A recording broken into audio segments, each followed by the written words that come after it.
ए दादूस, चल येतोस ना गरबा खेळायला?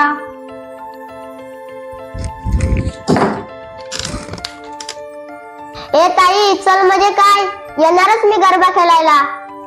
अरे मग अजून काय लिखापट्टा चाललाय तुझा?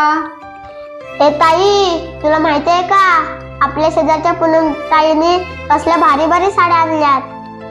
अरे मस्तपैकी आहेत त्या साड्या, किती छान दिसते ती साड्या नेसल्यावर. हे ताई, ते तर कायच नाही, आपल्या शेजारच्या पिंकी ताईने 9 कलरचे 9 ड्रेस कसले खतरनाक आणले. अरे खतरनाक म्हणजे त्यांची किंमत पण तेवढी खतरनाक आहे. तिचा दादा मुंबईला असतो ना, त्यांनीच पाठवलेत ते ड्रेस. छान आहेत ना ते ड्रेस, मला पण खूप आवडलेत. आणि ताई, गेल्या 8 दिवसात तू किती रंगाच्या साड्या वापरल्यास? अरे 9 दिवसात 9 रंगाच्या साड्या वापरणे याच्यात काहीच गैर नाही. त्याला सुद्धा खूप महत्त्व आहे. ज्यांचे आर्थिक बाब चांगले आहेत त्यांच्यासाठी सहज उपलब्ध होतात.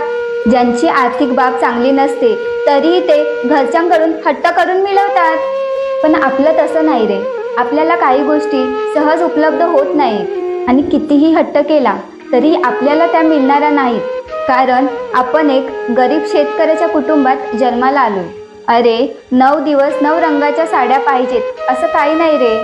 मनोभावे देवीचे भजन पूजन केले तर 9 दिवस 9 रंगांच्या साड्या असल्या काय आणि नसल्या काय मला तरी काही फरक पडत नाही. मी तर त्या अंबे मातेचे मनापासून आभार मानते, कारण भले मी अशा गरीब शेतकऱ्याच्या पोटी जन्माला आले की ते आपल्या मुलांसाठी काबाड कष्ट करतात, एवढा जीव लावतात आणि आपल्या मातीतून सोनं पिकवतात. खरंच खूप अभिमान आहे मला आपल्या आई वडिलांचा. खरंच ताई, आज तू भ्रम माझा दूर केलास. ए चल आता खेळायला गरबा.